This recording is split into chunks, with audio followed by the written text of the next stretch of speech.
Marathi hotspot हो मंडळी हो, हॉटस्पॉट इथंच आहे बर का. तर मग चला चॅनलला सबस्क्राईब करा आणि घंटी नक्की वाजवा. आपल्या सगळ्यांचा मराठी हॉटस्पॉट.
राहिली दृष्टी पाहे परम अमृते रसना ओलाव परम अमृते रसना ओलाव परम अमृते रसना ओलाव परम अमृते रसना ओलाव मनाची राहिली वृत्ती पाही मनाची राहिली वृत्ती पाही मनाची राहिली वृत्ती पाही सकळ ही तेथे ओळली मंगळे सकळ ही तेथे ओळली मंगळे तेथे ओळली मंगळे वृष्टी केली जळे आनंदाच्या वृष्टी केली जळे आनंदाच्या वृष्टी केली जळे आनंदाच्या सकळ इंद्रिये झाली ब्रह्मरूप सकळ इंद्रिय झाली ब्रह्मरूप सकळ इंद्रिये झाली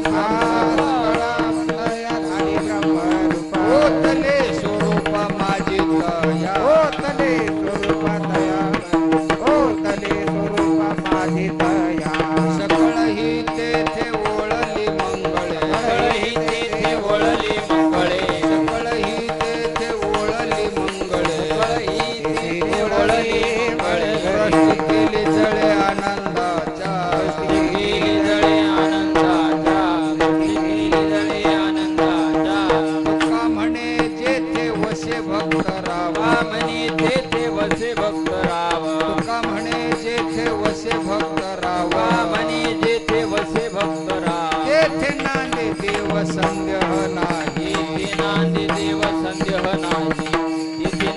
जेथे वसंदेह नाही तुका म्हणे जेथे वसे भक्त राव तुका म्हणे जेथे वसे भक्त राव तुका म्हणे जेथे वसे भक्त राव तुका म्हणे जेथे वसे भक्त राव तेथे नांदी देवा संदेह नाही नांदी देव संदेह नाही नांदी देव संदेह नाही सकळ ही जेथे ओळली मंगळ ही तेथे ओळली मंगळे सकळ ही जेथे ओळली मंगळ कळई तेथे ओळली मंगळे वृष्टी केली जळे आनंदाचा वशी केली जळी आनंदाचा वशी केली जळी आनंदाचा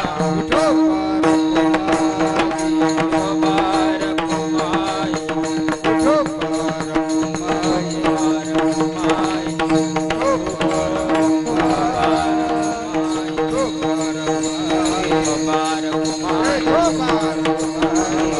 कुमाई श्री हरिभक्तीपरायण केशव महाराज तांगडे, श्री हरिभक्तीपरायण शंकर महाराज गिरगे.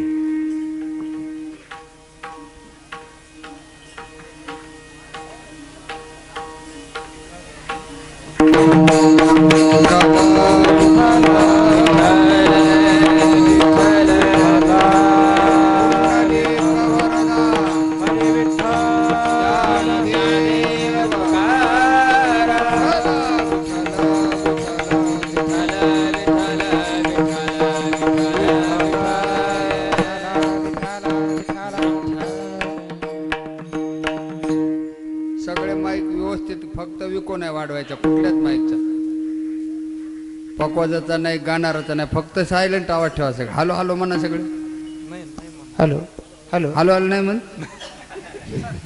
हॅलो हॅलो हा हॅलो हॅलो हॅलो हॅलो मोठ्यानं म्हणा ना जरा हॅलो असं हा हॅलो.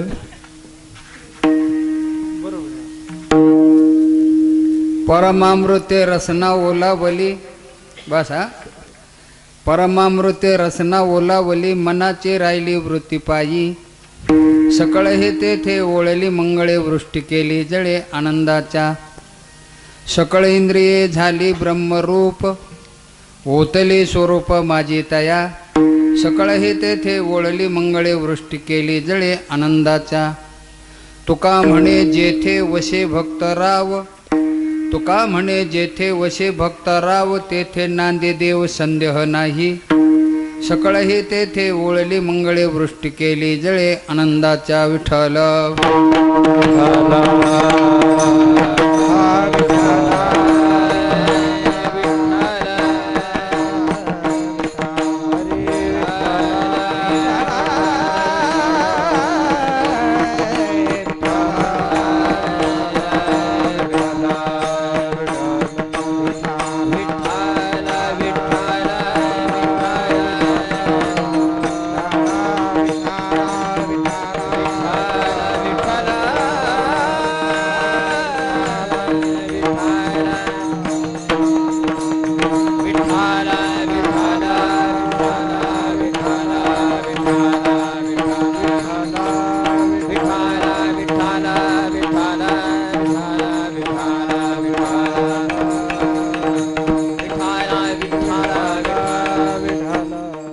परमामृत रसना ओलावली मनाची राहिली वृत्ती पायी सकळ हे ते वरले कमी डबल ऐकू देऊ नका पहिलं होतं ते वर राहतं सकळ हे ते ओळली मंगळे वृष्टी केली जळे आनंदाच्या पांडुंगा करू प्रथम नमन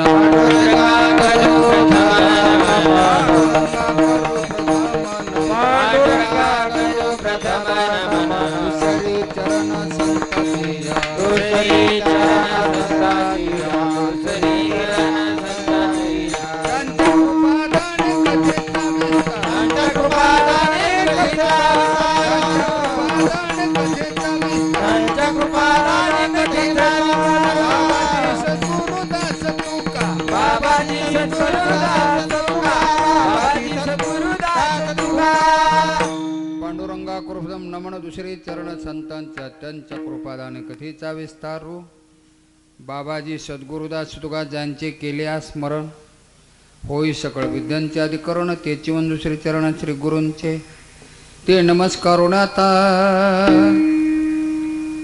प्रस्तुत प्रसंगी सेवेसाठी निवडलेला भंग जगद्गुरु तुकाराम महाराज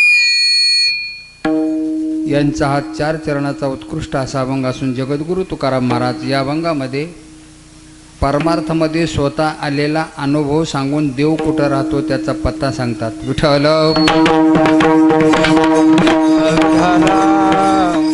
सेवेला सुरुवात करायच्या अगोदर थोडासा परिहार द्यायचा तो असा.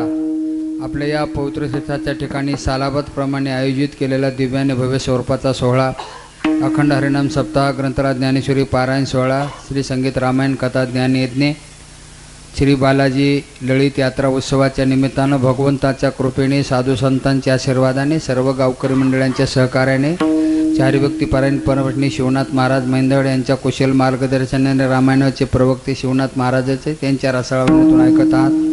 पारायण नेत्र तुमच्या हरिभक्ती पारायण परमपत्नी परमतेप्रेमी महाराष्ट्रात प्रसिद्ध उत्कृष्ट कीर्तनकार गायक अंकुश महाराज तळपे, तशी छत्रपती महाराज भोटले, तसे रती महारथी गुणीजन मंडळ उपते सगळ्याचे नावं माहीत नाहीत तरी पण गंधर्वासारखे गाणारे, चंद्रसूर्यासारखे वाजवणारे, परीक्षितीसारखे ऐकणारे, फक्त सांगणारा सुखाचार्य नाही.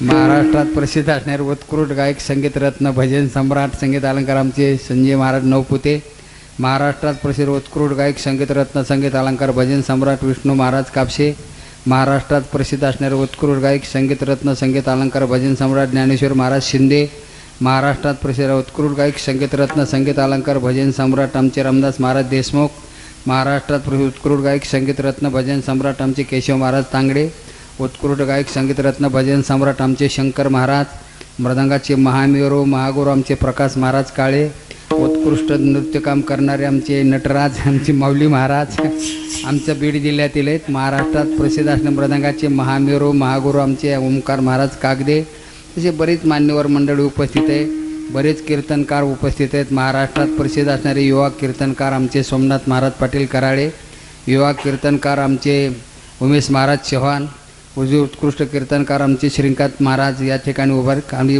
पारायण कल्याण महाराज या ठिकाणी उपस्थित आहेत. आमचे टेकडे महाराज या ठिकाणी उपस्थित आहेत. महाराष्ट्रात उत्कृष्ट कीर्तनकार रामायणाचार्य आमचे गजानन महाराज नलोड उपस्थित आहेत. उत्कृष्ट कीर्तनकार युवा संतोष महाराज उपस्थित आहेत. नवले बाबा यांच्या वारकरी शिक्षण संस्थेतील बरीच महाराज मंडळी उपस्थित आहे, बरीच मान्यवर मंडळी उपस्थित. सगळ्यांची उपस्थिती आजची सेवा सर्व सप्ताह कमिटी मंडळाच्या वतीने आजच्या कार्यक्रमाचे यजमान संयोजक नियोजक आमचे परमार्थप्रेमी सकाराम पाटील शिंदे, माजी सरपंच, तसेच आमचे ज्ञानेश्वर महाराज कापसे जिल्हा परिषद सदस्य, हे सर्वांच्या प्रेमास्तू तुमच्या दर्शनाचा योग मला मिळालेला आहे. कोटी कोटी धन्यवाद आहे तुम्हाला. एवढं भव्य नियोजन, हे मंडप, हे स्पीकर, हे गाणारे वाजवणारे 40 वर्षे चालू आहे मला वाटतं. हां, अजून 10 वर्षांना तुमच्याच हाताने असा मोठा धूमधडाक्यामध्ये सुवर्ण महोत्सव साजरा हो अशी बालाजीच्या चरणी प्रार्थना करतो. काय कोटी कोटी धन्यवाद आहे तुमच्या गावकरी मंडळींना. आणि त्यातली आजची सेवा माझ्याकडे आलेली आहे आणि त्या सेवेसाठी निवडलेला अभंग आहे जगद्गुरु तुकाराम महाराज. या अभंगा जोशी महाराजाचं नाव राहिलं बघा. ते वाजून गेल्यावर लक्षात आलं. मी म्हणलो पेटी का वाजूनात, पुन्हा लक्षात आलं यांचं नाव राहिलं घ्यायचं. काय असं होतं बघा, आमच्या टावर खालीच रेंज राहिली नाही. आता काय अवघड झालं.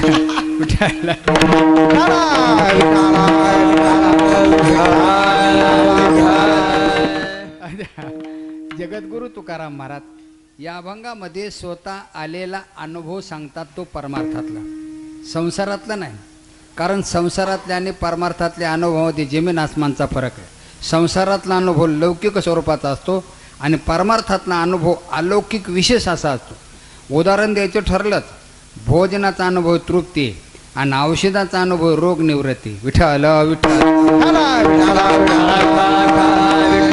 दुसरी गोष्ट अशी आहे, संसारातला सगळ्यांचा अनुभव सारखा नाही. जरा बारीक निरीक्षण करा. सगळ्यांना मान सारखा नाही, धन सारखं नाही, ज्ञान सारखं नाही, सगळं वेगवेगळं आहे. पण परमार्थ म्हणजे अनुभव एक, माल एक, भावसुद्धा एकच. फक्त गिरायक तीच आहेत का नाही ही शंका आहे, लक्षात ठेवा. म्हणून सरपणाचं माप वेगळं, धान्याचं वेगळं आणि सोन्याचं वेगळं. संसारातला अनुभव लौकिक स्वरूपाचा आहे, पण परमार्थातला अलौकिक विशेषाचा महाराज आपल्याला अनुभव सांगतात.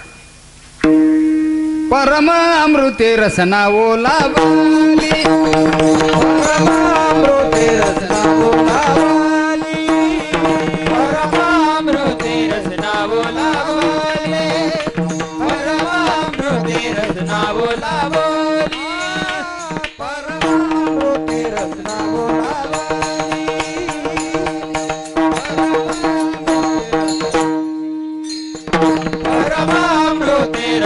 बोलावरी परमामृते रसना बोलावरी मनाची राहिली वृत्ती पायी, मनाची राहिली वृत्ती पायी, मनाची राहिली वृत्ती पायी, सकळ येते ते ओढली मंगळ, सकळ येते ते ओढली मंगळ.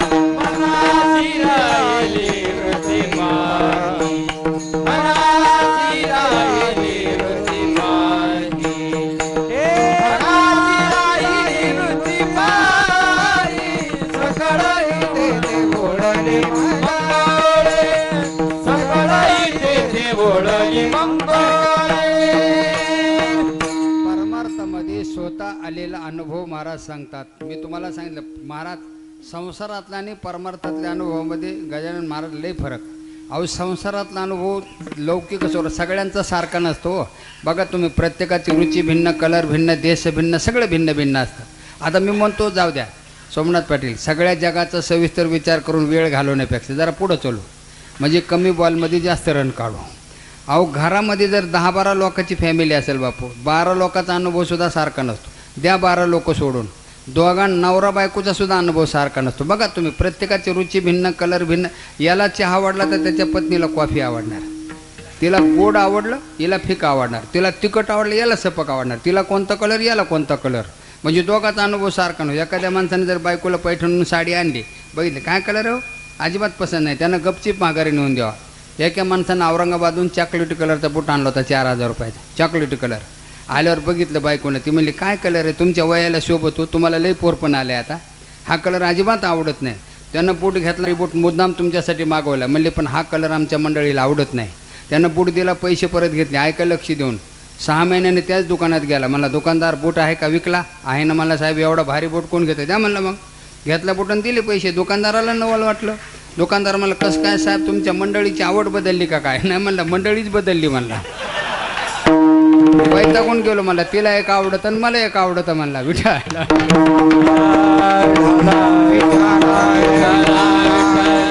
सगळ्याचा अनुभव सारखा नसतो ना. आता किती उदाहरणं सांगा.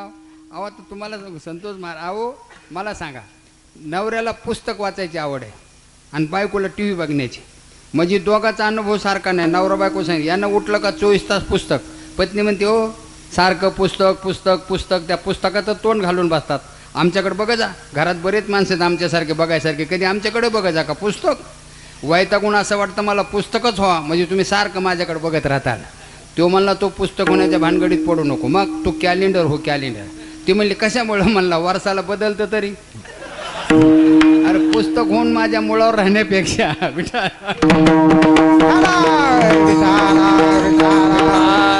सगळ्याचा अनुभव सारखा नसतो. आणि दुसरी गोष्ट महत्वाची सांगतो, लक्ष देऊन ऐका. जगाला सांगण्यासाठी मार्गदर्शन करण्यासाठी अनुभव यावा लागतो. तो का म्हणे ते पाहिजे अनुभव, शब्दाचे गौरव कामाने, अनुभव येते पाहिजे साचार, न चलते चारा म्हा पुढे, जेणे सवे चाकेले नाही चवे, पुढे कैसे लावे, या लागी जीव पूर्णानुभवी तो तारे सद्भावे. अहो आमच्यासारखे पुस्तकं पाठ करून सांगणारे हजारो मिळतील तुम्हाला, सांगती दुर्लभ ज्ञानाच्या गोष्टी, पण अनुभव पोटी कैसा घडे, शिकविल्या बोधाचे करतील अनुवाद, पण अनुभव वेदनाही कोणा, कैसे निरूपिती शुद्ध ब्रह्म, ऐकोनी सात्विका येतसे प्रेम, परी निज हृदयाचा ब्रह्म निर्षेते वर्म नेनतेची. सांगणारे भरपूर आहेत पण पाठ केलेलं.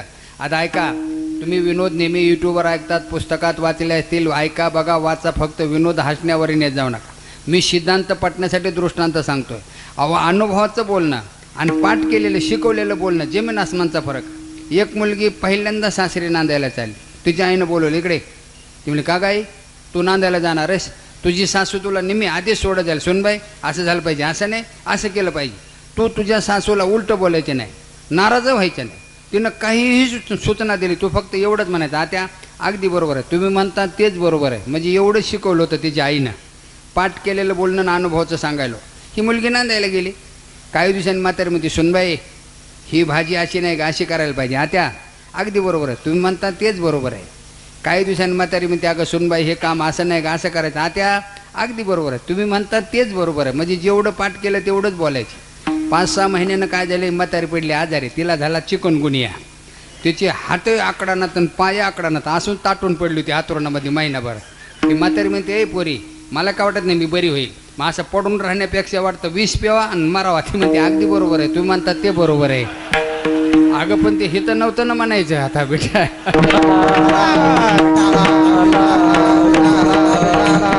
पाठ केलेलं बोलणं अशी फसगत होते ना, आता काय म्हणायचं.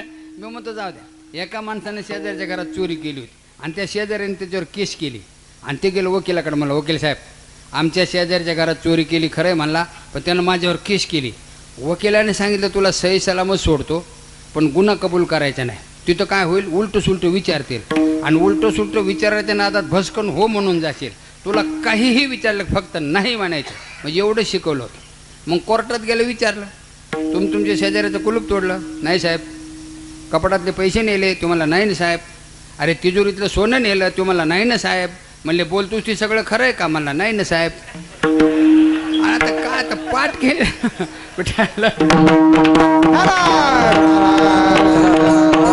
पोपट पंचित ज्ञान आपण म्हणतो तर पडविले तशी पडू जाणे. पोपटाला एक पैठणला पोपट आला होता विकायला. आमचे कापसे पाटील तिथून चालले होते आणि जाताना विचारलं कसली खरेदी? म्हणजे काय ना पोपट विकायला आलेला आहे. मग गर्दीतून वार चालू झाला. 500 रुपये 500 रुपये. हे बाहेरून म्हणले 1000 रुपये. गर्दीतून आवाज आला 1500. हे म्हणले 2000. गर्दीतून आवाज आला 3000. म्हणले 4000. गर्दीतून आवाज आला 5000. हे म्हणले 6000. 5000 म्हणले तिकडा वार बंद झाला. यायनं 6000चा वार केला. पोपट विकत घ्यावा लागला. 6000 रुपये पोपट मालकाला दिले आणि पोपटाला घराकडे जाऊन घेऊन जाताना त्याच्या पाठीवरून हात फिरून विचारला, अरे 6000 रुपये देऊन चालवलं पण तुला बोलता येतं का? तुम्हाला साहेब मगापासून माझी किंमत मीच वाढीत होतो म्हणला, कारण 5000 पुस्तक शिकवलेलंच होतं म्हणला मला. मग ते पोपटच बोलत होतं बेटा. महाराज सांगतात ते पाठ केलेले नाही, ऐकव नाही. अनुभवाले अंगाने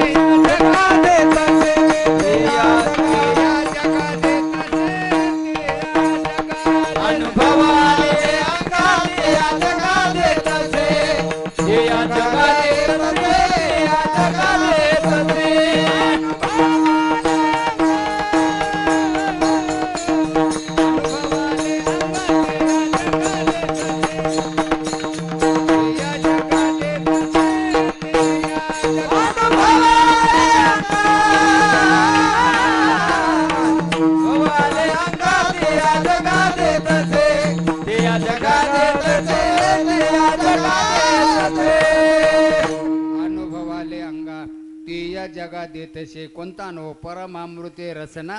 आमची रसना परमामृतानं ओली झाली. आता खरं सांगू माय बापा, तुमची आमची सामान्य जीवाची रसना ओली होती, ती परमामृतानं नाही.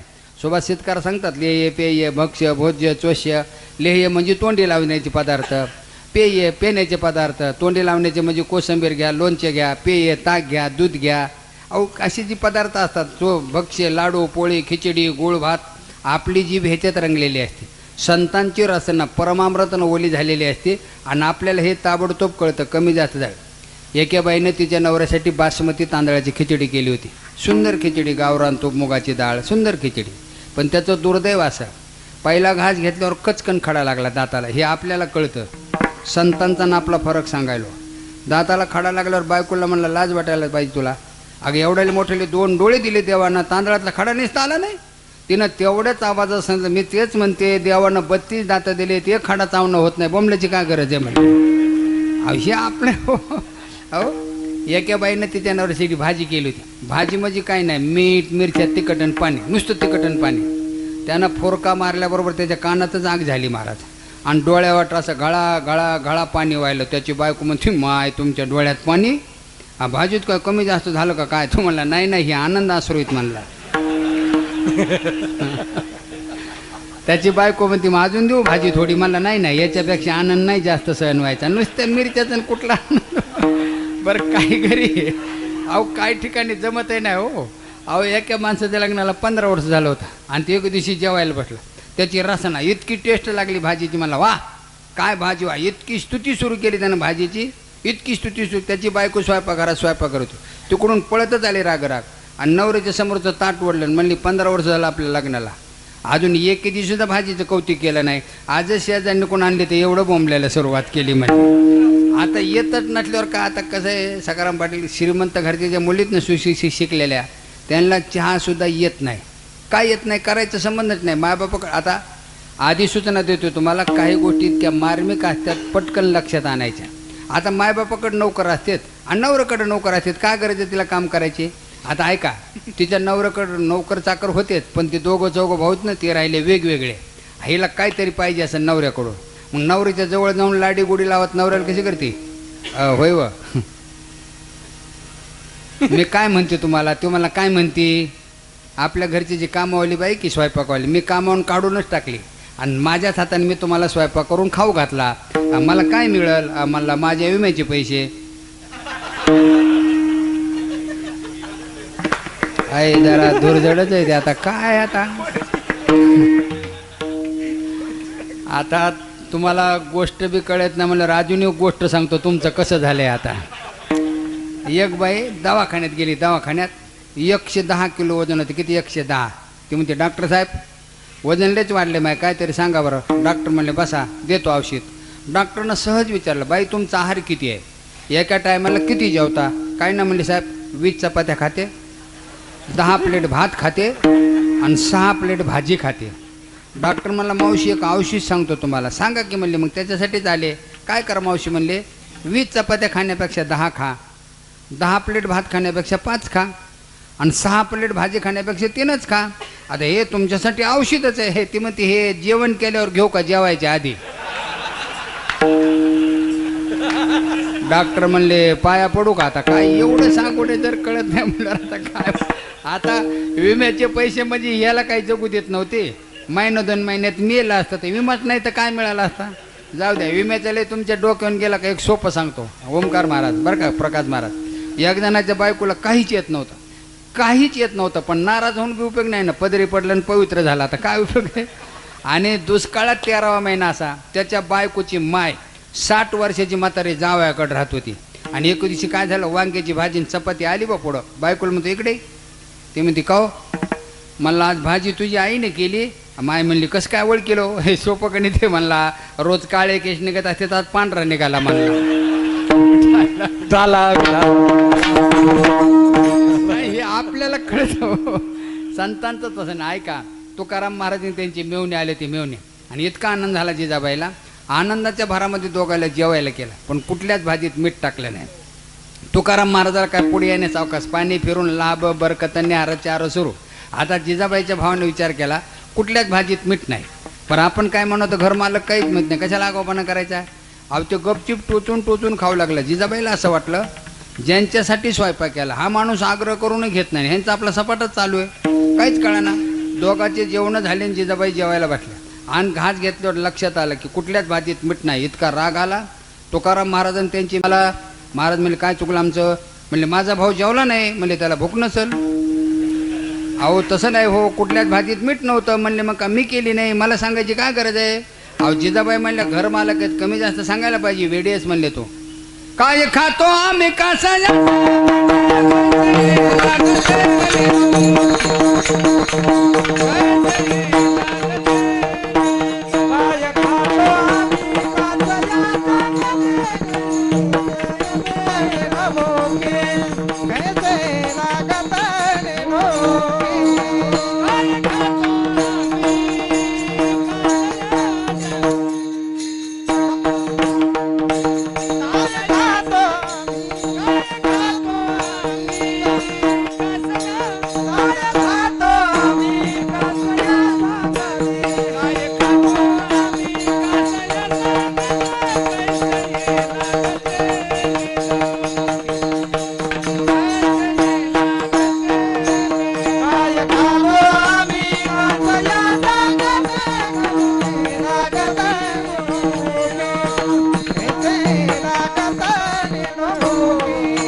महाराज मग काय खातो आम्ही कास्या सांगाते, कैसे हे लागते निनोमुके.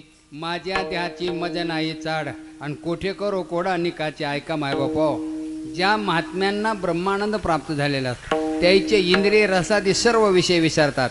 ज्ञानेश्वर महाराज दुसरे अध्याय सांगतात, तै शरीर भाव नासती इंद्रिय विषय विसरती, जय सोमभाव प्रतिती प्रगट होय, जीवे गोड तिनाक्षराचा रस, अमृत जयासे फिके पुढे, विठ्ठल विठ्ठल वाणे नामृत हे संजीवनी. महाराज म्हणतात आमची रसना परमामृतानं ओली झाली आणि रत्ना परमामृतानं ओली झाल्यामुळं मनाची राजी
आमची रसना परमामृतानं ओली झाली आणि रत्ना परमामृतानं ओली झाल्यामुळं मनाची राहिली वृत्ती पायी. लक्ष देऊन ऐका सज्जना हो मायबापाव, ही वृत्ती लवकर देवाच्या पायाकडे जात नाही. म्हणून हे मन आहे ना इंद्रियाच्या द्वारे विषयाचा उपभोग घेतं. जे अनुभव पर प्रकरणातील अभंग आहे त्याच्या अगोदरचे अभंग वाचा. मन स्थिर नाही माझ्या हाती, इंद्रिय धावता नावरते, सकळ खुंट्याला युक्ती शांती निवृत्ती जवळी नाही, काय काय करू त्या मना, परे नायके नारायणा, करुणे त्याचे करुंचना, नेऊ पतना आधरिले, नपुरती ब्रह्मणा दाही दिशा, सप्तही पाताळी.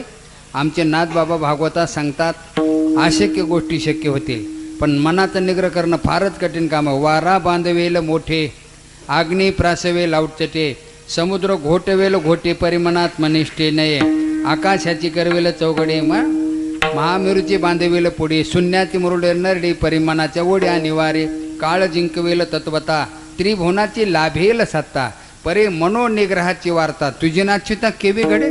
म्हणून महाराज देवाला म्हणत होते समचरण दृष्टी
त्याला थोडं हे द्यावं, लई जवळ तोंड न्यायची पाळी. काय मला त्यातलं कळत नाही. बाज गेंद काय म्हणते त्याला, काय ट्रबल बाज पलंग असतं ना काहीतरी.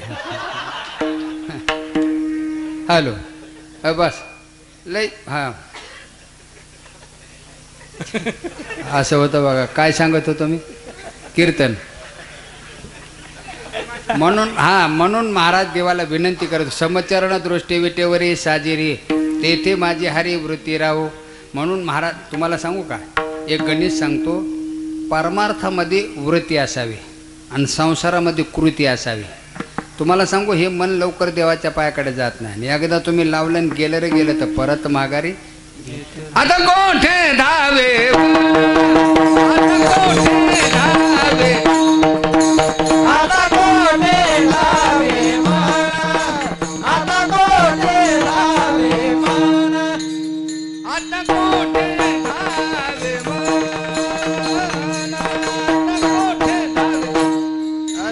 आता कोठे धावे मन, आता कोठे धावे मन.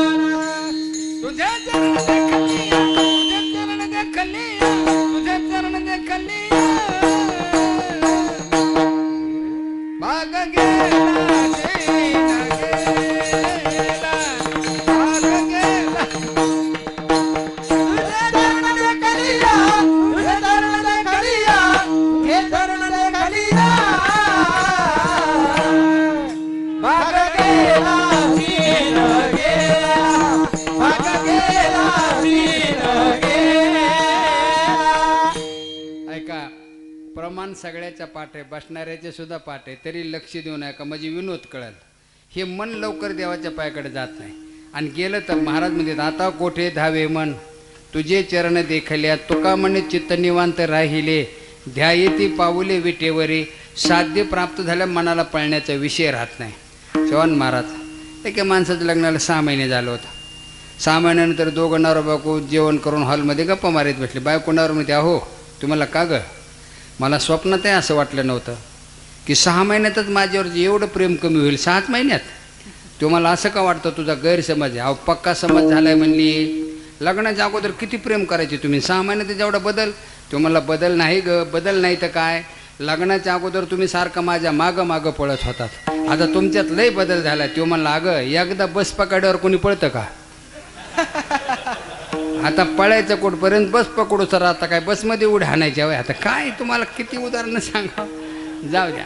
तुमच्या माहितीतलं एक आता कापसे साहेब, आता तुमच्या माहितीतलं तुमच्या परिचयाचं ताजं उदाहरण सांगतो. चालू असलेलं ताजं उदाहरण. एका माणसाच्या लग्नाला कल्याण महाराज 4च दिवस झालं. 4च दिवस. त्याची बायको तिकडे, तुम्हाला का गं 4 रोजात तुमचं खरं रूप दाखवायला सुरुवात केली. तुम्हाला असं का बोलतेस का, म्हणजे लग्नाच्या अगोदर किती घेऊन फिरायचे मला, गणपतीपुळे काय, महाबळेश्वर काय, माथेरान काय, नाही तिकडे घेऊन फिरत होते. आणि लग्न झाल्या 4 रोजात चकत फिरायचं बंद केलं. तुम्हाला अगं एकदा निवडणूक झाल्या प्रचाराला कोण फिरतं का, नाही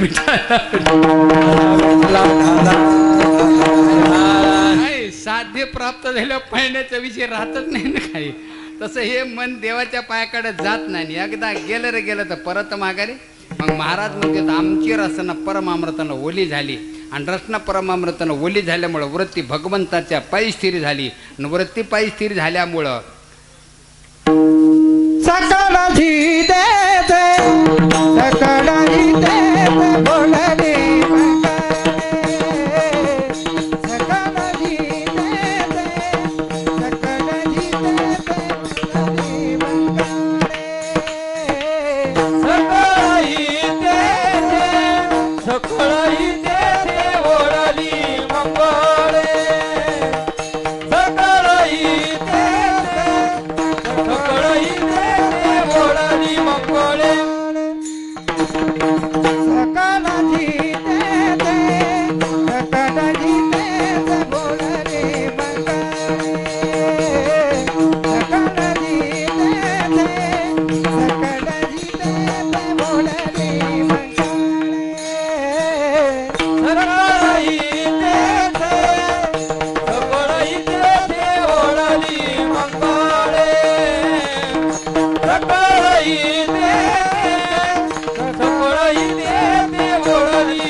इथे ते ओढणी मंगळे सकळ इथे ते ओढणी मंगळे. वा नवपुते महाराज आता शिक BSNL रेंज आली. विठ्ठल विठाला विठाला विठाला विठाला. विठ्ठलराम महाराज अभंगाच्या दुसऱ्या चरणात सांगतात सकळ ही तेथे ओळली मंगळे. तिथं म्हणजे कुठं? जिथं भक्त तिथं देव, तिथं नामस्मरण, तिथं सगळं मंगलच मंगल असतं. नाही आनंदाशी ऐका. जिथं भक्त 18व्या अध्यायामध्ये बरेचसे दृष्टांत सांगून सिद्धांताच्या वेळेमध्ये हेच सांगितले. 1-2 दृष्टांत सांगतो. चंद्र तेथे चंद्रिका, शंभू तेथ अंबिका, संत तेथ विवेका, गुरु तेथ ज्ञान, ज्ञानी आत्मदर्शन, दर्शनी समाधान, जेत तो श्री वल्लभो, जेत भक्त कदंबो, तेथ सुखाने लाभो मंगळाचा. म्हणून माऊली पसायदांमध्ये सुद्धा म्हणतात वर्षत सकळ मंगळी, ईश्वर निष्ठांची मांदियाळी, अनव्रत भूमंडळी भेटू तया. 12व्या अध्यायात पहिली ओवे जय जय हो सुद्धे, उदारे प्रसिद्ध अनव्रत आनंदे, ऐका मायबापाव सज्जनाव. परमार्थामध्ये सत्संगामध्ये मिळणारा जो आनंद आहे संसारापेक्षा विषयानंदापेक्षा फार वेगळ्या जातीचा आहे. एक जुनी महाराज मंडळी दृष्टांत सांगायला सांगतो. रंगनाथ स्वामी निगडीकर पंढरपुरात महाद्वारात कीर्तन करत असताना समर्थ रामदास स्वामी पंढरपूरमध्ये आले होते. आणि रंगनाथ स्वामी निगडीकरांना कळालं. त्याने कीर्तन संपल्यास सूचना दिली की समर्थ रामदास स्वामी पंढरपूरमध्ये आलेले आहेत. उद्या त्यांची आणि माझी जो कोणी भेट घालून देईल त्याला वाटेल ते बक्षीस पैसा जमीन काय पाहिजे ते देईल. आणि ओळखत म्हणून त्यांच्या खुणाही सांगितल्या. एका ब्राह्मणानं न ओळखल्यामुळं गायीच्या गोट्यामध्ये जागा दिली होती. कीर्तनात ऐकलं त्या ब्राह्मणाला वाटलं माझ्या घरी उतरलेले समर्थ आहेत. इतका आनंद झाला त्या ब्राह्मणाला. उद्या दोघाची भेट घालून देतो म्हणले. भरपूर पैसे घेतो, जमीनही घेतो, कुशीचे लग्न, नाऱ्याची मुंज दलिंद्रीत पार करून टाकतो म्हणले. अहो ते पळत झाले. लगेच महाराजांच्या पायावर लोटांगण. महाराज आपण समर्थ रामदास स्वामी आहात. मी न ओळखल्यामुळं गायीच्या गोट्यात जागा दिली. झाला पण माडीवर चला. ते म्हणले देवबापा वाईट वाटायचं काय कारण आहे म्हणले. अरे आमच्यासारख्या ब्रह्मचारी पुरुषाला गायीच्या गोट्यापेक्षा जागा तरी पवित्र कुठं असणार आहे म्हणले. उद्या कीर्तन आल्या मुळीच येणार नाही. त्यानं बक्षीस द्यायचं ठरवलं. मग ते येतच नाही म्हणले. ब्राह्मण जास्त गयावया करू. तसं नका महाराज. ठीक आहे येतो. एक अटीवर. कोणत्या? मी सांगेल ती मागायचं. त्यांना वाटतं चला घेऊन तर जाऊ. मागणं आपल्या हातात आहे. ऐका रंगनाथ स्वामी निगडीकरांचं कीर्तन आहे. समोर असे समर्थ रामदास स्वामी ऐकायला वाटले. ज्ञानेश्वर महाराज सांगतात 2 बोधस्पन्न महात्मे एकत्र आल्यावर आनंदाला पारावर राहत चित्त मीच झाले, म्याचे प्राणी झाले, जीव मरो विसरले बोधाच्या. 2 महात्मे एकत्र आल्यावर आनंदाला पारावर राहत नाही. हे पहिलं सांगायलो. आताचं नाही.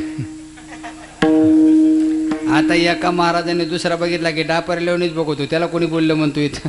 पण आता कसं आहे महाराज तुम्हाला खरं सांगू एवढं मी पोटतिडकीनं सांगत असतो. परमार्थ वाढलाय, भरपूर वाढलाय पहिल्यापेक्षा. फक्त लांबी रुंदी वाढली, खोली कमी झाली आहे. वाढ संख्यात्मक वाढ आहे पण गुणात्मक नाही. महाराज किती आज बघा किती महाराज लोक आहेत. सगळे वेगवेगळे महाराजावर प्रेम करणारी मंडळी. एवढे कीर्तनकार हे एका कीर्तनाला येणं पण तुम्हाला सांगू हे दुर्मिळ आहे. त्यांच्या मनाचा मोठेपणा आहे. सगळं सोडून या ठिकाणी आलेत कीर्तनाला. खरं सांगू तुम्हाला गजानन महाराज सध्या साधूवर प्रेम करणारा समाज भरपूर आहे. साधूवर प्रेम करणारा समाज भरपूर आहे पण साधूवर प्रेम करणारा दुर्मिळ आहे. लक्षात ठेवा. अहो हे किती आनंद वाटायला पाहिजे. इतके जण आल्यावर इतका आनंद वाटला. कोणी भेट घालून काय पाहिजे ते मागा म्हणले. देवबापा पळतच निघाले. म्हणले थांबा. म्हणले का? बोली म्हणले मी सांगेल ती मागायची. आणि काय मागू? तुम्ही त्यांना एवढंच मागा तुमच्या दोघांच्या भेटीमध्ये जो आनंद निर्माण झाला त्यातला निम्मा द्या. म्हणून देवबापा तर गारच झाले. काय या ग्रस्त आश्रमीच्या अडचणी या ब्रह्मचार्याला सांगून फायदा आहे का म्हणले. बरं त्यातला निम्मा आनंद घेऊन 1 चतुर्थीवर जावायला हुंडा देता येईल का, बस्ता बांधता येईल का, भांडे घेता येतील म्हणले तर मागू. काय पाहिजे महाराज? काय नाही. तुमच्या दोघांच्या भेटीमध्ये जो आनंद निर्माण झाला त्यातला निम्मा द्या. रंगनाथ स्वामी निगडीकरांच्या लक्षात आलं ही बुद्धी ही देवबापाची नाही. मग त्यानं समर्थाकडे बघितलं आणि मनात विचार केला महाराज तुम्हाला वाटतं यांचं कल्याण करावं. मग त्यानं सांगितलं ओ देवबापा अरे फुकटचा आनंद घेऊन तुम्ही काय करणार आहेत? काय पाहिजे असेल पैसा जमीन ती मागा द्यायला तयार आहे. त्यावेळेला ब्राह्मणाच्या डोक्यात प्रकाश पडला. अरे रंगनाथ स्वामी निगडीकरांना जर चिक्कू म्हणावं तर पैसा जमीन भरपूर द्यायला तयार आहेत. बरं उदार म्हणावं तर फुकटचा आनंद देत नाहीत. बहुतेक आनंदच काहीतरी जास्त किमतीचा असेल. ते म्हणले महाराज काही नको आनंदच द्या. ज्यावेळेला त्यांच्या मस्तकावर हात ठेवला आणि ब्राह्मण ब्रह्मानंदामध्ये तल्लीन झाला त्यावेळेला कुशीचे लग्न नाऱ्याची म्हणजे सगळंच विसरलं. कारण अवस्था तशी झाली होती. सकळ इंद्रिये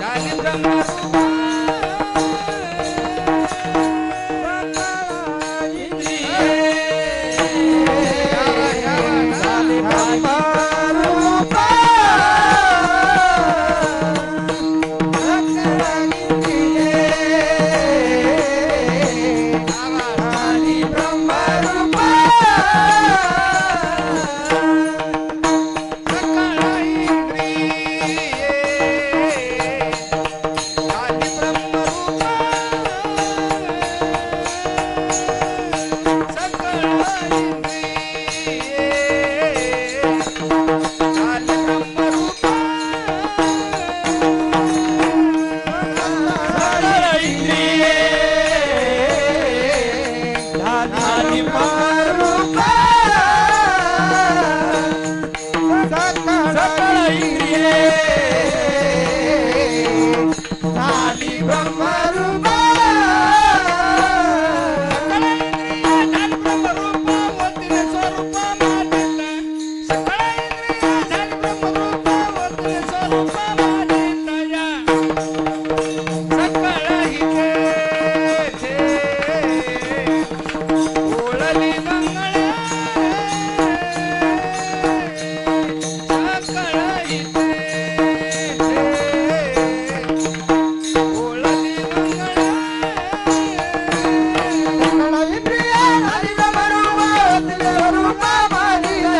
सकळ इंद्रिये झाली ब्रह्मरूप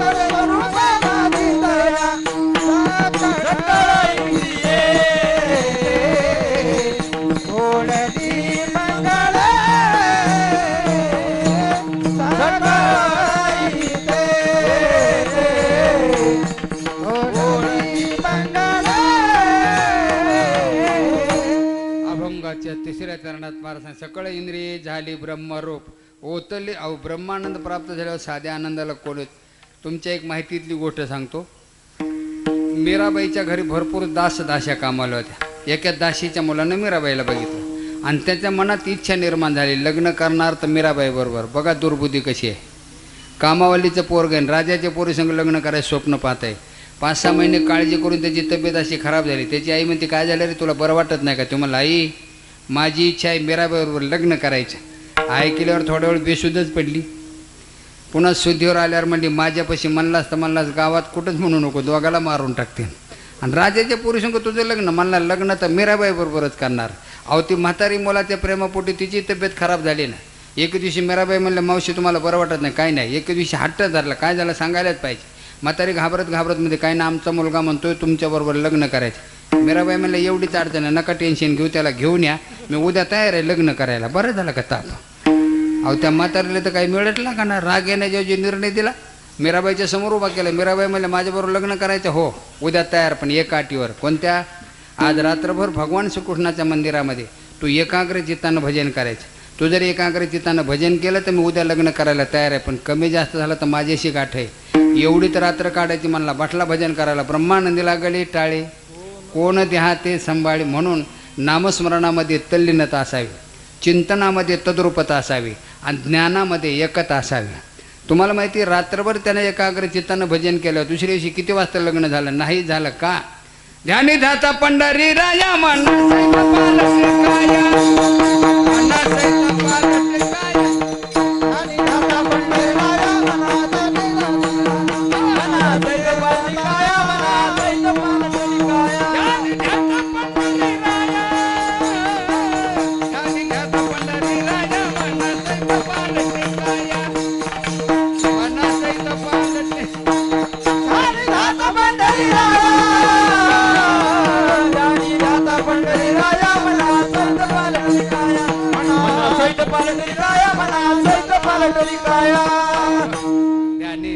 पंढरी राया मना सहित पालटे काय. कशाचा परिणाम आहे. कीर्तन चांग होय अंग हरिरू ब्रह्मरस गोडी तयाशी फावली वासना निमाली विषय विसर पडिला.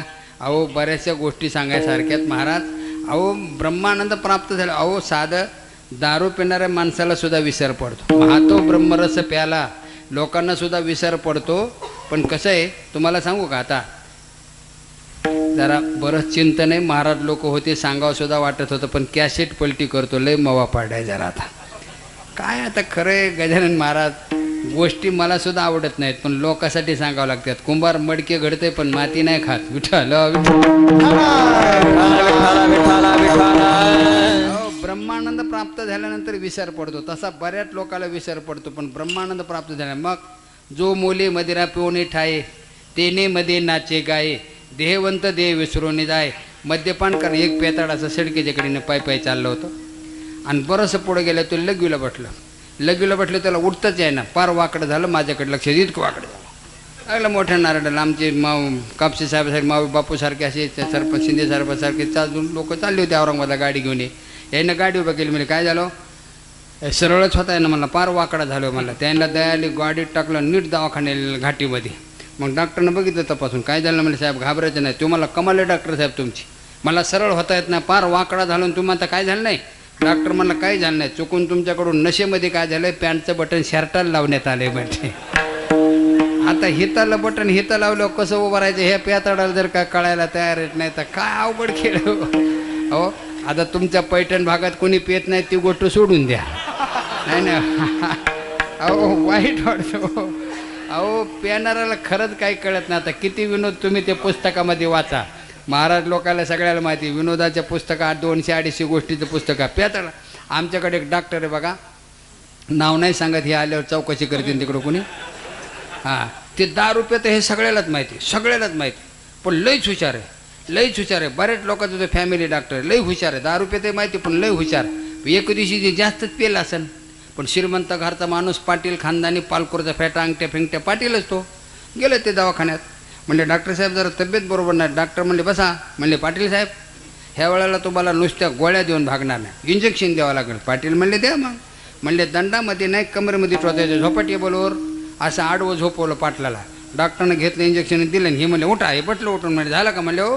पाटील म्हणले डॉक्टर साहेब काय तुमचा आज साफ झाला पहिल्यापेक्षा. इंजेक्शन दिलेलं कळालं सुद्धा नाही, कारण त्यानं धोत्राच्या कंबरपट्यातच खवलं होतं. इतकं पेलं होतं त्यालाच माहीत नाही कुठं टोटले ते. आता काय बोला असल्या माणसाला लयच अवघड. अहो हे बरं ह्यांच्या नादी लागणं बी गुन्हा आहे. आता काय किती उदाहरणं सांगू तुम्हाला, आता तुम्ही ते ऐकले असते ना. आता काय लयच अवघड. पेणाऱ्याला नाही कळत म्हणा. आता अजून जाऊ दे, आठवलं सांगतो तुम्हाला. एक फुल पिवणार बा फुल बायकोलमध्ये बघ. मला जर लोकांनी नगरसेवक केलं शहरच बदलून टाकेन म्हणला, आणि मुख्यमंत्री केलं महाराष्ट्र बदलून टाकेन, पंतप्रधान केलं तर अख्खा देशच बदलून टाकेन. बायकोमध्ये काय सारखं बडबड करतात मगापासून, हे बदलीन ते बदलीन, दारू कमी प्या. तुम्ही लुंगी समजून माझं परकरच घातले त्या बदला म्हणले आपण.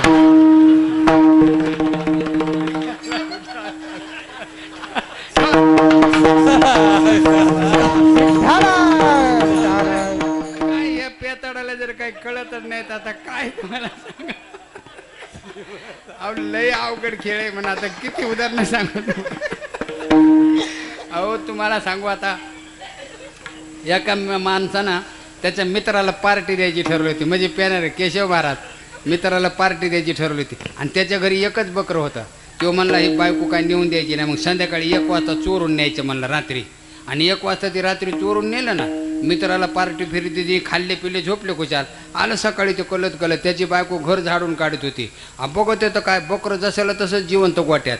ते बायकोला म्हणलं हे बकरं इथं जिवंत कसं. ती बायको म्हणते बकऱ्याचं मरू द्या काय व्हायचे ते, पण रात्री 1 वाजता येऊन कुत्र्याला कुठे घेऊन गेलतात म्हणले. आता काय बोला.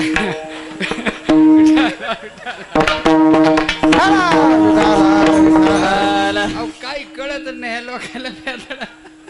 बरं तुम्हाला सांगू का, पण यांच्या नादी लागणं बी गुन्हा आहे हो. नादीला एका माणसात दाढ दुखत होती, श्रीकांत महाराज दाढ दुखत होती, ती गेलं दाताच्या डॉक्टरकडं. मग डॉक्टरनं बघितला, ते म्हणले साहेब दाढ किडकी झाली काढावं लागेल. तो म्हणला नको साहेब मला लई भीती वाटते, मला 0 मिनिटाचं काम आहे, कळणार तुम्हाला नकोच लई भीती वाटते. पण डॉक्टरला माहिती होतं दारू पिते म्हणून. डॉक्टरने दारूची बाटली मागवली, ओतली गेला तर त्याने प्या म्हणला. पेला आता वाटते की भीती, अजून थोडी वाटते मला. मला अजून घ्या आता वाटते का, अजून थोडी वाटते म्हणून, अजून घ्या आता वाटते का म्हणतो, अजिबात नाही. बघतो म्हणलं माझ्या दाताला कोण हात लावतो, त्या डॉक्टरला. काय बोला अशा माणसाला तर काय कळत नाही. अहो, दोन पेताळाशी सडकेच्या कडेनं पायी चालले होते. सडकेच्या कडेला एक विहीर होती आणि चंद्र असा माथ्यावर आलेला होता. एकानं असं डोकावून बघितलं, ते चंद्राचं प्रतिबिंब दिसलं पाण्यात. त्याला दुसऱ्या म्हणतो इकडे, म्हणला का, चंद्र हेरीत पाडा म्हणला. दुसरा म्हणतो मरू दे मला, का करायचं आपल्याला, तुम्हाला त्याला काढलं पाहिजे. तुम्हाला तुला काय घेणं, काय घेणं म्हणजे, माझे वडील शेतात एकटेच येत, मला अंधारात भीती वाटायची नाही, मला याला काढावं लागण मला. आणि त्यानं बकेट आणलं सोडलं पाण्यामध्ये. आता पाणी स्थिर होतं तोपर्यंत ते प्रतिबिंब दिसत होतं. पाण्यात बकेट आदळलं, पाणी हलू लागलं ना, ते प्रतिबिंब हालायला. दुसऱ्याला म्हणतो अर चपळ आहे म्हणला, बकेटमध्ये बसतच नाही म्हणला. अर बरं ते नादही सोडून येतो. त्यानं बकेट भरलं ना, वाढायला गेली, ते अडकलं कपारात, ते काय निघाना. असा पाय ताणून धरायची, 1 2 3 झटका द्यायची तरी निघाना. म्हणजे जरा जोरात 1 2 3ची झटका दिला आणि दावं तुटलं का नाही, दोघं उताने पडले. चंद्र दिसला माथ्यावर, हे मध्ये काय झटक्यालाच वरी गेला म्हणला तो. अरे आता कधी पाडला आणि कधी काढला विठाला.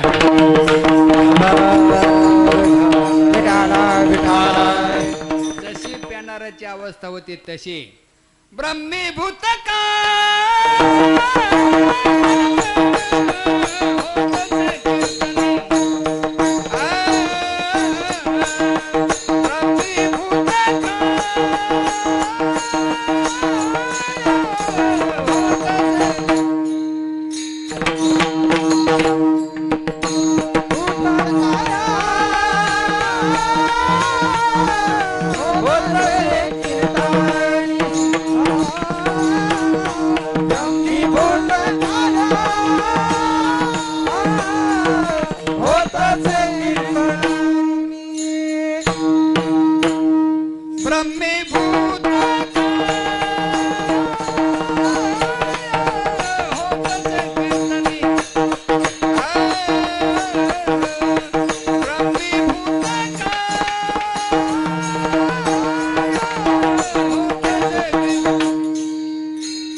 चालू आहे का?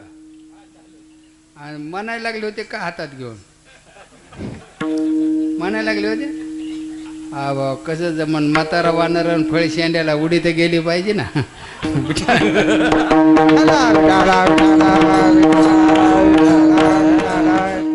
ब्रह्मीभूत काय होतचे कीर्तनी भाग्य तरी ऋणी देवायसा. महाराज म्हणतात सकाळी इंद्रिये झाली ब्रह्मरूप ओतले सो, आणि असे भक्त जिथं असतात तिथे देव असतो. तुका म्हणे जे देवसे भक्तरा,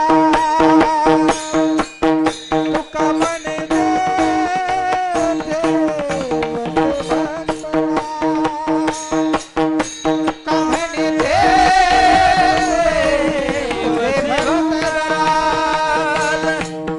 तुका म्हणे जे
आई तेथे ओळली मंगळे.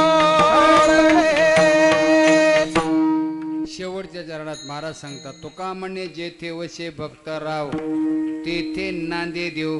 नांदे शब्द हे ध्यानात ठेवा सगळ्या. देव तुमच्या आमच्यामध्ये आशे, तुमच्या आमच्यामध्ये आशे, पण भक्ताच्या ठिकाणी नांदे. उदाहरण, तारीमध्ये लाईट आशे पण ट्यूबमध्ये नांदे. विठ्ठल तुमच्या आमच्यामध्ये आशे पण भक्ताच्या ठिकाणी नांदे. जिथं भक्त तिथं देव, जिथं देव तिथं. एक लहान मुलगा आषाढी वारीमध्ये हरवला, रडत निघाला. आमचे टेकाडे महाराज तिथून चालले होते. त्याने विचारलं, का रे बाबा रडतो, तुझे आई बाबा कुठे आहेत? तू म्हणला धर्मशाळेत आहेत. हे म्हणले धर्मशाळा कुठे? म्हणला जिथं आई बाबा आहे तिथं आहे. म्हणजे जिथं धर्मशाळा तिथं याची आई बाबा, जिथं आई बाबा तिथं. तसं जिथं भक्त तिथं देव. किंवा एक मुलगा विद्यार्थ्याला खूपच त्रास त्याच्या शाळेत. चल म्हणले उठ. विनाकारण विद्यार्थ्याला त्याला, तुला कळतं का नाही रे काय? घरी गेलं तुझ्या वडिलांनाच सांगतो. तुझं घर कुठं आहे? म्हणलं आमचं घर हलव्याच्या दुकानासमोर आहे. आणि सर म्हणले हलव्याचं दुकान? म्हणलं आमच्या घरासमोर आहे. दोन्ही कुठे आहेत? म्हणला समोरासमोरच आहेत. म्हणला हे असले कार्टे महाराज विचित्र बोलतेत. अहो एक पोरगा असंच उलटं सुलटं बोलायचं. असं मारलं का नाही शिक्षकानं? ते घरी आलं रडत. वडील म्हणले काय झालं रे? ते म्हणलं मला मारलं सरने. काय बोललाच उलटं सुलटं? नाही नाही बाबा, त्यानं विचारलेल्या प्रश्नाचं योग्य उत्तर दिलं तरी मारलं. ते म्हणले तुझे शिक्षक पागल आहेत का?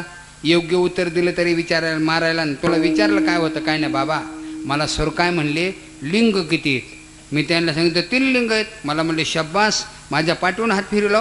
म्हणले सांग कोणते कोणते? म्हणले स्त्रीलिंग, पुल्लिंग आणि नपुसकलिंग. पुन्हा मला म्हणले शब्बास आणि सांग उदाहरणार्थ. मला उदाहरणार्थ काय? ती शाळा, तो फळा आणि ते शिक्षक. आता गुरुजीला नपुसकलिंगात टाकल्या का पाया पडते न गुरुजी? आता काय मला सांगा. अहो लय लेकर विचारते आहे ते पोरग. सर म्हणले लय चाबरेवणी बोलतोस रे, श्रीमंताचा म्हणा असा बोलतोस काय? म्हणले का तुझ्या जन्मकाळीचा गुण आहे? तुझा जन्म कधी झाला? ते पोरग म्हणलं माझा जन्म शुक्रवारी झालेला आहे. पण ते कार्टले विचित्र होते. म्हणजे सर तुमचा? सर म्हणले रविवारी झालेला आहे. तुम्हाला हाट खोटं बोलतात. म्हणला का? म्हणला रविवारी सुट्टी असते ना. हे आटली विचित्र लेकर हो. आता काय तुम्हाला किती विनोद सांगू महाराज लोकांना. लेकर लय बोलतात. एका शिक्षकाने एका पोरावर होट म्हणले का सर काळ किती आहेत? म्हणले ते पोरग म्हणलं 3 काळ आहेत. सर म्हणले शाबास. म्हणले सांग कोणते कोणते? म्हणले भूतकाळ, भविष्यकाळ, आपलं वर्तमान काळ आणि भविष्यकाळ. सर म्हणले शाबास. आणि सांगा आता मी उपाशी आहे हा कोणता काळ आहे? भूतकाळ का वर्तमान काळ का भविष्यकाळ? मी उपाशी आहे हा कोणता काळ आहे? ते पोरग म्हणलं ह्यातला कोणताच नाही. म्हणले मग कोणता काळ आहे? म्हणला दुष्काळ आहे. आता तू उपाशी म्हणलं दुष्काळच आहे ना. आता काय बोला असलेली.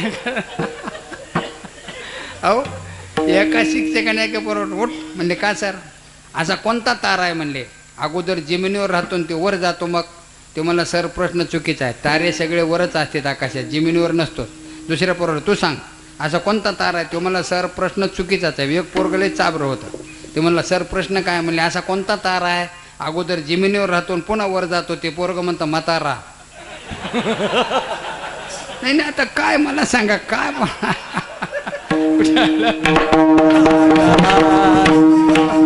अहो मी महाराष्ट्राच्या बाहेर फिरतो. सगळ्याला माहिती महाराज लोक. मला एक असा अहंकार होता की मी बोलायला लय हुशार असं वाटत होतं.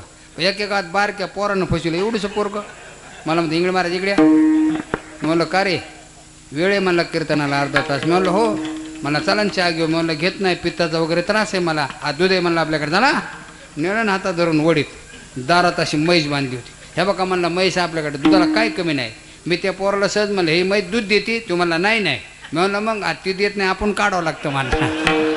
एवढंच पोरग मला असं बोलतंय. अरे म्हणलं लय चाबरेवणी बोलतो. शाळेत जातो का? म्हणला जातो ना. मी म्हणलं कितवीत आहे? म्हणला 9वीत आहे. मी म्हणलं वाटत नाहीस तसा. म्हणला मोजून बघा की मग 9वीत.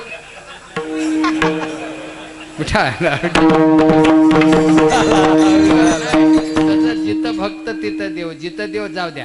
नाही तुम्हाला विनोदानं पटलं तर प्रमाणानं सांगतो. हरी तेथे संत, हरी तेथे संत, हरी तेथे संत, संत तेथे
वर्ण निष्ठ आले शिवनाथ महाराज. त्याला सवय लागली 11च्या पुढे जायचं नाही म्हणून. ते म्हणताना आज कसं व्हायला आवडून टाकलंय विठाला.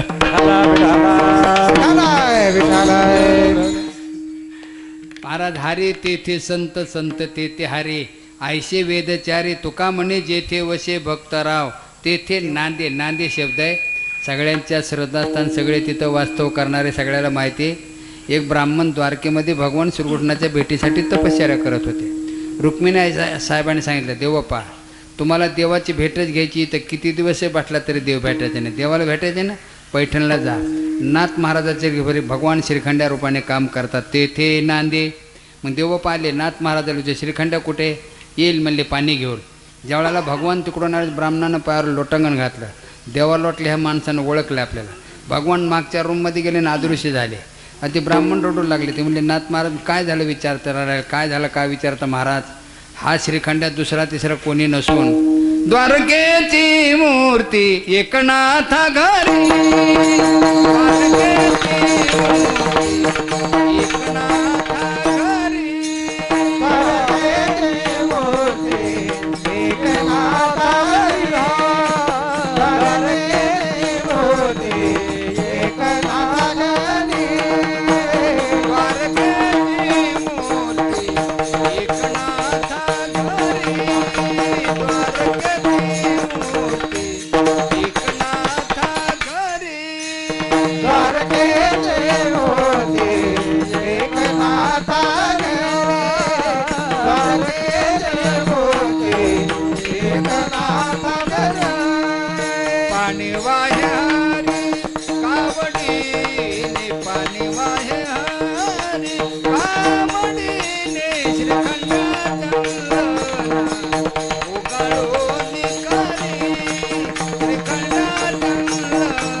घरी पाणी वाह्य. त्या ब्राह्मणाला एवढं नवल वाटलं. महाराज धन्य दिवसाचे दर्शन संतांचे,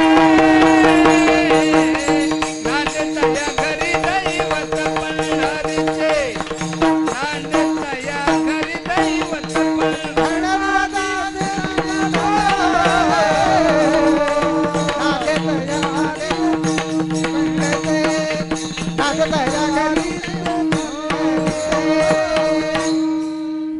दिवसाची दर्शन संताचे, नांदे तेथे नांदे देव. काही लोक निंगळे महाराज बस करा, काय पल्ला लावला तुम्ही मगापासून.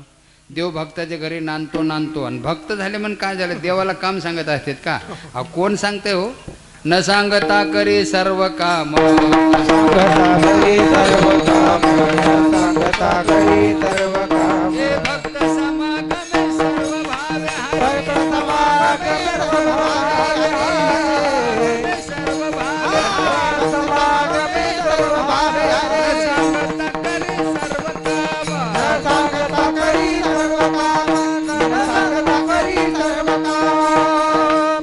भक्ताच्या घरी न सांगता काम करतो. आणि एक ध्यानात ठेवा, महत्वाचा मुद्दा, बिना पगारी आहे.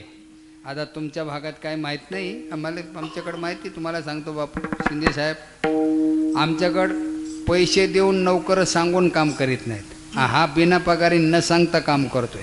इतके हाले शेतकऱ्याचे. मागं 60,000 रुपये साल होता, आता 1 लाख रुपये 1.25 लाख रुपये साल झाले शेतकऱ्याला. आणि नोकराला शेतीतल्या गाड्याला 12 महिन्याचे पैसे आधी द्यावं लागतात. पैसे आधी देऊन सांगून नोकर काम करीत नाही. हा बिना पगारी न सांगता काम करतो. एका माणसाला मला, इकडे तुम्हाला का महाराज, मी म्हणलं इकडे तिकडे फिरण्यापेक्षा आपल्या आश्रमात राहा सालानं. 2-4 वर्षापूर्वीची गोष्ट आहे. तो म्हणला साल काय ती माहिती का तुम्हाला. मी म्हणलं नाही. म्हणला 60,000 रुपये द्यावं लागतात, म्हणजे 5,000 रुपये महिना. मी म्हणलं ठीक आहे ना, काय रूढी असेल. 12 महिन्याचे पैसे अगोदर द्यावं लागते. ते म्हणलं अगोदर देतो म्हणलं पैसे, पण त्याला थोडी यादी दिली कामाची, हे करावं लागेल ते करावं लागेल. तुम्हाला इंगळे महाराज तुमच्या सर्व अटी मान्य आहेत, आपल्या अजून 2च अटी मान्य करावं लागतं. म्हणून आता कुठली अट आहे तुझी. पहिली अट म्हणला झोपेतून उठल्याबरोबर आपल्याला जेवायला लागतं. म्हणलं दिलं बाबा, आता मला कामाचीच गरज होती. मी म्हणलं दुसरी अट म्हणला जेवलं की झोपावं लागतं. ह्याच्यासाठी 60,000? अरे काय इमानदार येत नाहीत ना कामं करून. अहो एका पाटलाकडे एक माणूस राहिला, 60,000 रुपये 12 महिन्याचे घेतले, 15 ते काम केलं आणि गेलं ना पळून. पाटीलही घाबरलं, पैसे गेले आणि सगळेच गेलं. महिना 15 दिवसाचे पैसे संपल्यावर हाज्या माझ्या करून आलो. पाटलाच्या जीव आला. पाटील म्हणले काय मूर्ख माणूस आहेस, 12 महिन्याचे पैसे आधी दिले, महत्त्वाच्या टायमाला निघून गेला. काय पाटील मला अचानकच आजारी पडलो. एवढं टेन्शनमध्ये सांगायला की पाटलाचाच BP वाढायला लागला. तुम्हाला आजारी पडला तर निरोप द्यायचा, कोणा त्याची सूचना द्यायची, निदान एखादा मिस कॉल तरी मारायचाच ना मला. मी मिस कॉल शब्द मुद्दाम वापरतोय कारण सध्या 50% मोबाईलधारक मिस कॉलवाले आहेत. मोबाईल इतकं वाटोळं कशाचं झालं नाही महाराज. आता काय सांगावं, लई येडपट माणसाकडे मोबाईल आहे गजानन महाराज. नाव ठेवता असेतला प्रकार नाही. असले काय काय एक आमचा भजन आहे चव्हाण महाराज, माझं रस्त्याला मला भेटला बीडला. ते गळ्यात असं दावड केलेलं रबलाचं असतं ना, खिच्यात मोबाईल ठेवलेला. त्याला भेटलो, म्हणलं परवा दिवशी तुझा मोबाईल लागत नव्हता. ते म्हणलं मी ॲव्हरेजमध्येच नव्हतो. कशाला मोबाईल वापरावा, आता काय कळत नसल्यावर काय फायदा. अहो ते आमचा माजलगावचा भजन आहे, त्यानं मोबाईल नवीन विकत घेतला आणि ते लावल्यानंतर एंगेज आल्या म्हणतात ना, कृपया या मार्गावरील सर्व लाईन व्यस्त आहे, थोड्या वेळाने डायल करा. त्यानं लावलं आणि तिकून तसा आवाज आला. ते म्हणतं ए मावशी तुमची माझी ओळख नाही काय नाही, तुम्ही मध्ये मध्ये काऊन बोलतो. मी म्हणलं काय झालं. ते मला मी फोन दुसऱ्याला लावतो ती बायाच बोलते. म्हणलं आपल्या ओळखीची बी नाही ना. म्हणलं आता काय बोला अशा माणसाला. लय बेकार आहे महाराज. आता तुम्ही पुस्तकात वाचलं असतील, टी व्हीत बघितले असतील किंवा महाराज लोक कोण ऐकवत असताना विनोद तयार झाला का लगेच प्रसार त्याचा होतो. अहो इतकं वेळ आहे कराड पाटील. आपल्याला माहिती आहे मोबाईल, टी व्ही आणि क्रिकेट ह्या 3 गोष्टीचं जितकं वेळ आहे तितकं वेळ जर देवाचं लागलं नाही, देव भेटायला काहीच उशीर नाही आपल्याला. अहो लय वेळ आहे हो. किती वेळ त्या मोबाईलचं. आता काय बरेच लोक मोबाईलमुळे मरतात महाराज. फोन गाडी आल्यावर सुद्धा उभा राहत नाही, ते असं कांड ते स्पीडच. आणि मोबाईल अहो ते व्हॉट्सअपचं तर इतकं वेळ झाल्यासाठी एक माणूस असं व्हॉट्सअप बघत बघत रस्त्यानं चालला गल्लीतून आणि बघत बघत दुसरी तेच घरात जाऊन बसलं. आणि ती बाई बी इतकं रंगली होती सिरियल बघण्यात, तिला वाटलं नवराच आला काय की. तिनं पाणी आणून दिलं आणि चहा करून दिला आणि पुन्हा TV बघत बसली. आणि त्या बाईचा खरा नवरा व्हॉट्सअप बघत बघत घरापाशी आला आणि ह्याला बसलेला बघितलं, म्हणतो सॉरी मी चुकून इकडं आलो, ते दुसरीकडे गेलो निघून. आता काय माणसं. अरे इतकं वेळ कुठे देवाचा असते का, मोबाईलचा असते का. अहो तुका म्हणे आईशे मना लावी राम पिशे, नाही तरी आली असं ayaचे. मग त्यांना सांगितलं, इतकं टेन्शनमध्ये सांगायला ते दांडी मारली होती ना, ते म्हणलं औरंगाबादला गेलो. मग औरंगाबादचे डॉक्टर काय म्हणले, ताबडतोब पुण्याला जा. पाटील म्हणला मग काय म्हणतो, मग घाबरलो म्हणला. आणि मला कुठं तुम्हाला फोन करायला वेळ, मग पुन्हा गाठलं. पुण्याचे डॉक्टर म्हणले ताबडतोब मुंबईला जा. गेलो म्हणला मुंबईला. आणि मुंबईच्या डॉक्टरनं सांगितलं शेवटचा पर्याय तुम्ही अमेरिकेला जा. मग अमेरिकेला गेलो म्हणला. पण त्या डॉक्टरने ज्या वेळेला सर्व तपासण्या केल्या ना, त्यानं स्पष्ट सांगितलं मला, इकडे तिकडे फिरण्यात वेळ घालवण्यापेक्षा तुम्ही काय करा, होईल तेवढं घर जवळ करा. पाटील म्हणला तुला नेमकं होतं तरी काय. म्हणला झोपी गेल्यावर दिसतच नाही. आणि दुसरे का टाका बघत येतो, दांड्या मारायचे धंदे. आता काय पैसे देऊन बोलला पाड्या काय वाटल्या माणसाला. अहो तुम्हाला सांगू, आमच्याकडे आता हे मे महिन्यामध्ये पत्ते खेळत बसतात पाटील. पण एका माणसाला म्हणजे इकडे बरं तुम्हाला काव महाराज, मी म्हणलं इथं पत्ते कुठेच बसतो ना आपल्या आश्रमात. तुम्हाला काय पगार देणार. मी म्हणलं हे बघ काम काहीच नाही, फक्त झाडाची कटिंग गार्डन आहे, त्याचं कटिंग करायचं आणि पाणी द्यायचं. आणि कपड्याला ते खाऊन पिऊन 2,000 रुपये महिना तुला देईल. आणि तुझं काम आवडलं तर 1 वर्षानं तुला 3,000 रुपये महिना नक्की करेल. आणि खरंच तुझं काम आणि स्वभाव आवडला तर 2 वर्षानं तुला 5,000 रुपये महिना नक्की देईल. मग कधी येतो कामाला. तुम्हाला 5,000पासून काय बोला वाटलं.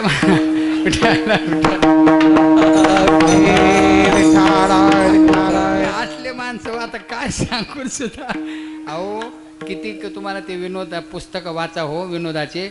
काम करण्याचे प्रकार सांगतो. सांग कामे, ऐकेव कामे, आघाव कामे, काय काय नुसते ऐकेव काय इकडे का रे. अरे आमचे सगळे महाराज लोक आहेत ना, ते आमचे सकारामजी शिंदे पाटील त्यांच्या घरी बसलेले आहेत. आणि त्यांना म्हणून इकडे बोललेले भजन सुरू करा आणजा बोलून. हे पोरग इथंच म्हणतात, तिथं नसले तर तिथंच आहेत. मी तिथूनच आलो. मग तू कुत्रं असलं तर, मग चावलं तर. म्हणलं हेतच मर, कशाला कुठं जातो. नाही तर म्हणत नाही काम करीत नाही. एक जणाचा नोकर औरंगाबादला चालला होता. मालक म्हणला रंभाऊ कुठं चालला तो औरंगाबादला. मग अमक्या दवाखान्याच्या पुढे ते मेडिकल आहे ना, आमच्या म्हातारीचं औषध घेऊन. त्याची म्हातारी आजारी होती ना, मग त्या गड्यानं काय केलं, औषधाची बाटली आणली आणि 2.5 मीटर कपडा बी आणला. मला साहेब हे औषध आणि कपडा. म्हणले कपडा कशाला. म्हणला मला काय वाटलं म्हातारी जिवंत असली तर औषध पाजावं, जर मेली असली तर कपडा घेऊन जावा. या जा हे जवळ आहे का. म्हणजे हे आगाव काम आहे. आता काय सांगा तुम्हाला. अहो आणि काय माणसं नुसते सांग कामेत सांगितलं तेवढं सासून सोनार लई पोर इकडे आहे का ती म्हणते कवा त्या अगं मी शेजारी नुकून जाऊन येते पातेल्यात दूध आहे आणि मांजरीने पेल बघ नाही पिऊन दूध जा बिनधास्त सासू बाहेर गेली आणि सोना देखत कुत्री घरात आली सगळं दूध पिऊन गेली सासूवाला बघत ती पातेला रिकामत ती म्हणते पातेल्यात तर दूध गती म्हणते पेली माय कुत्री आणि तुला म्हणले नव्हते माय मांजरीचंच म्हणलात म्हणली कुत्रीचं कुठं नाव घेतलं होतं मी मांजरच बघत पडले आणि कुत्री कशाला हाणू म्हणजे ही सांग का मी आमचा देव तसा नाही न सांगता खरे कुठं असे म्हणतात ते घर असे म्हणतात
ते कामे न सांगता करे असे म्हणजे कसे ज्याची रसना परमामृतानं ओली झाली ज्याची वृत्ती भगवंताच्या पायी तुका म्हणणे जेथे वशे भक्तराव तेथे नांदे देव संदेह नाही सकळई तेथे ओळले मंगळे वृष्टी केली जळे आनंदाच्या विठोबा रखो माझी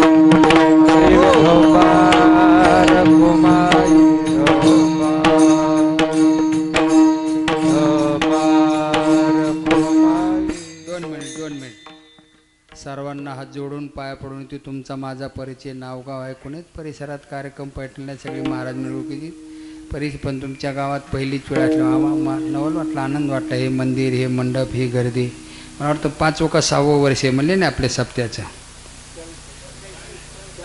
40 वर्ष बरं बरं म्हणजे अजून किती वर्ष करावं म्हणजे टाळ्या वाजवायच्या कळण नाही किती महाराज मातीत घालायचे मला तरी सांगा आता हो मगापासून बघतोय आमचे ओझं वाटोळ आहे एक माणूस पैठणला एस.टी. स्टँडवर गेला एस.टीत बाटला कंट्रक्टरकडून तिकीटही घेतलं आणि ते तिकीट घेऊन खाली उतरलं आणि दुसऱ्या एस.टीच्या आड बाजूला जाऊन उभा राहिला आणि ती एस.टी निघून गेल्यावर एक जण बघून हसायला तो म्हणला मामा काय झालं हसायला कंडक्टरला लय फसविलं मला कसं काय म्हणला तिकीट काढून गेलोच नाही आणि त्याचं काय वाटोळ झालं तोय पैसे गेले आता इथं येऊन नाही टाळ्या वाजवल्या आमच्या काय बापाचं नुसकान आहे मला सांगा ना अरे येथे कुणाचे बा काय गेले आणि ज्याचे त्याने असं काही करू नका सर्वांना पाया पडून हात जोडून विनंती आहे ज्यांना ज्यांना देवाने हात दिलेत ज्यांना ज्यांना बांगड्या भरल्या नाहीत असे हात वर करा पलीकडे वार्ड नंबर 2 मधले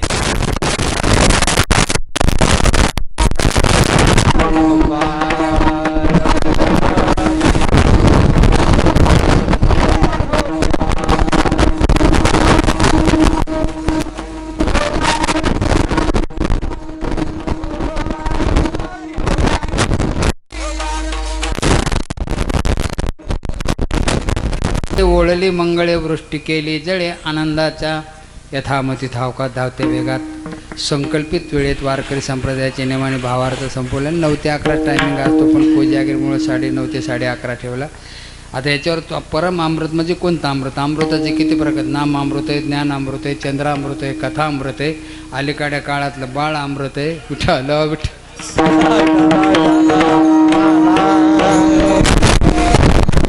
मध्ये श्रेष्ठ नाम अमृत म्हणून लक्ष ठेवा माय बाबा आणि नाम अमृत आमच्या वारकऱ्यांमध्ये मिळतं दुसरीकडून नाम अमृत गोडी वैष्णवाला दिली योगिया साधली जीवन काळा सगळ्यामध्ये श्रेष्ठ अमृत जर कोणतं असेल तसे स्वदाम तृप्त्यामृत उन्मादामृत अमृताचे भरपूर करायचे स्वदामृत हे अप्सरा सेवन करतात म्हणून त्या सर्वांगांना स्वादिष्ट असतात तृप्त्यामृत 33 कोटी देव सेवन करतात म्हणून त्यांना भूक लागत नाही उन्माद अमृत राक्षसी सेवन करतात म्हणून ते उन्मत असतात. सुसुप्त अमृत हत्ती सेवन करतात म्हणून ते असे टुलकत असतात. पण सगळ्यामध्ये श्रेष्ठ आज आपण ज्या ते कोजागे चंद्राचं अमृत पितो ना, सगळ्यापेक्षा श्रेष्ठ अमृत जर कोणतं असेल ना तर नाम अमृत आहे. आणि ते नाम अमृत फक्त वारकरी संप्रदायात नाही, याच सर्व मायबापांना विनंती पवित्र तुळशीच्या माळेमध्ये धर्मना विचार वागू नका, मद्यपान करू नका, मांसाहारी बनू नका, भावी पिढी बिघडू नका, संसार उद्ध्वस्त कोणा विनंती करतो. होईल 2 मिनिटात बरे होईल. पुढील कार्यक्रमाची काही सूचना दिली सांगितल्या जाईल. मराठी हॉटस्पॉट हो मंडळी हो, हॉटस्पॉट इथंच आहे बर का. तर मग चला चॅनलला सबस्क्राईब करा आणि घंटी नक्की वाजवा. आपल्या सगळ्यांचा मराठी हॉटस्पॉट.